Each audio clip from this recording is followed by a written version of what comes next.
Muslim men are allowed to marry 4-5 times, I think. So I actually don't see any logic in this, because I believe it's one man, one woman.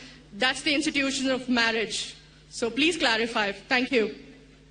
As far as polygyny is concerned, a man having more than one wife, Islam is the only religion, and Quran is the only religious scripture on the face of the earth which says marry only one. There is no religious scripture besides the Quran. I'm a student of comparative religion, which says marry only one. There is no verse in the Bible, no verse in the Bhagavad Gita, no verse in the Veda which says marry only one except the Quran. If you read the Hindu scriptures in Ramayana, the father of Sri Ram, how many wives did he have? How many wives? More than one? More than one. 3 wives. Fine. Shri Krishna, according to Mahabharata, how many wives he had? Unlimited. Not unlimited. You don't know your scripture well. No. Did he have 4 wives? No. I have no idea. Not 4, not 100, not 1,000, 16,108 wives. How many wives he had? 16,108. So why can't we Muslims have 4? What's the problem? When Shri Krishna can have 16,108 wives, why can't we have 4? Further, if you read the Vishnu Purana, chapter number 24, verse number 1, it says a Brahmin can have up to 4 wives. If you read the Jewish scriptures, it gives you permission to have as many wives as you wish. If you read the Christian Bible, it gives you permission to have as many wives as you wish. If you read the Bible, Abraham had 3 wives. Solomon, how many wives he had? He had 700 wives. It is later on, the church has put a ban that Christians should marry only one, not the Bible. It is the Jewish community married more than one wife. It was in 1950 that chief rabbi passed a synod that Jews should marry only one. So it is the rabbi, not the Jewish scriptures. And according to Hindu scriptures, you can marry as many as you wish. It is the Indian government in 1954 passed a law called the Hindu Special Marriage Act. Hindu Special Marriage Act, which says Hindus should marry only one. It is not the religious scripture. It is not Bhagavad Gita. It is not Ramayana. It is not Mahabharata. It is not Veda. It is the Indian Penal Code. Now, let's analyze what does the Quran say.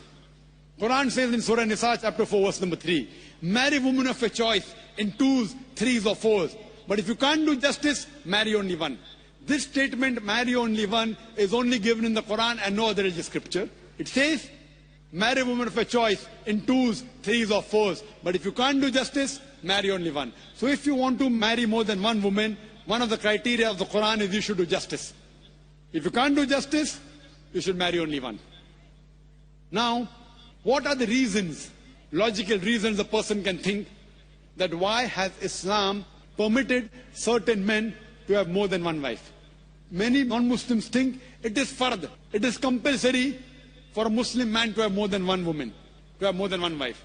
It's not compulsory, it's optional. It's not fard, it's not compulsory. Have you heard of Dharminder? Yeah. How many wives he has? 2. Muslim or non-Muslim? Non-Muslim. Non-Muslim. Your previous chief minister, what's the name? Jayalalitha. Yes. Hindu or Muslim? Hindu or Muslim? Hindu. Hindu, fine. Now these are famous personalities. Fine. How many famous personalities you know in India who have got more than one wife? Now let us understand what are the logical reasons. Come back to logic now. Now, by nature, if you ask any medical doctor, he will tell you, male and female are born in equal proportion. Girls and boys are born in equal proportion. But any medical doctor, any pediatrician, any children doctor will tell you that the female sex, the female child is stronger than the male child.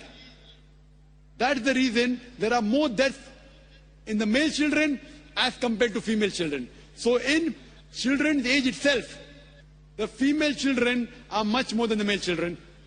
As life grows on, there are people dying due to accidents, due to alcoholism, due to war. There are more males dying as compared to females. Today, if you analyze in the world, there are more females in the world as compared to males. There are few third world countries like India where the male population is more than the female population. And do you know why? The reason is because of female feticide and female infanticide. According to an article, a program which came on BBC by the name Let Her Die. The program was assignment. There was a British reporter by the name of Emily Buchanan. She comes to India and she says that every year in India, more than 1 million fetuses are being aborted after they identified that they're females. She says more than 3,000 every day. You multiply, more than 1 million every year. According to the Tamil Nadu government hospital report, she gives the statistics, out of 10 female born alive, do you know how many are put to death? 4. Sister, did you know that?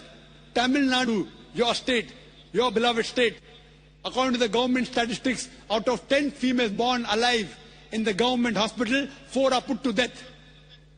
There are billboards put in Rajasthan and here, which says that spend 500 rupees and save 500,000 rupees. You know what does it indicate?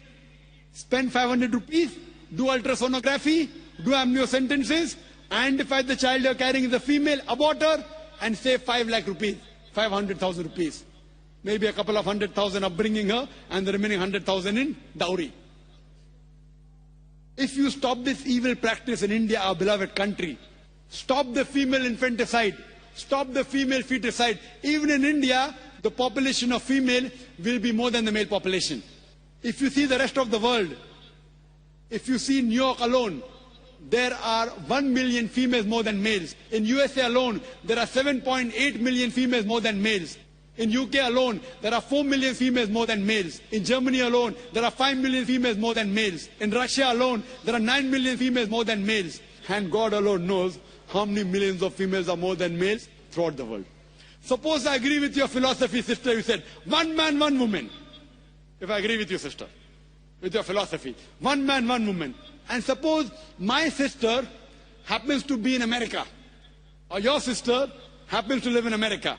And suppose the market is saturated. 1 man, 1 woman, saturated. Yet there will be 7.8 million females who will not find life partners. 1 man, 1 woman. Now the option for these 7.8 million females is either marry a man who already has a wife or become public property. You say, Dr. Zakir Naik, public property, such a harsh word. Sister, it is the most sophisticated word I can use. I cannot use a more sophisticated word than public property. According to the statistics of America, do you know, on an average, a man, before he settles down with a wife, he has 8 different sexual partners. Do you know that? On average, 8. Some may have 1, some may have 10, some may have 28 sexual partners before he settles down with one. So the only option remaining, so if my sister happens to live in America, or if your sister happens to live in America, and the option is given to her, and suppose the market is saturated, every man has found a woman for himself. And unfortunately, if my sister, or if your sister happens to be one of the women who has not found a life partner, the only option for them is either marry a man who already has a wife or become public property. Any modest woman would opt for the first. Sister, what would you opt for your sister? Marrying a man who already has a wife or become public property? My sister's too young to be married, so... When she grows up and if she happens to go to America, or if you happen to be in America, Third choice. What would you prefer for her? You're the elder sister. Would you prefer her becoming public property or marry a man who already has a wife and get equal rights? In Islam, if you have a second wife, you give equal rights. In America, the public property has got no rights. She's degraded. She's dishonored. In Islam, she has an equal right. She gets honor. What would you prefer for younger sister when she grows up? Sometimes it's difficult to speak the truth, sister, correct? Especially in front of such a large audience. Anyway, I've got your answer, sister. Thank you. And your silence speaks for that. So that's the reason in Islam, sister, men have been allowed to marry more than one wife is to protect the woman, not to degrade her.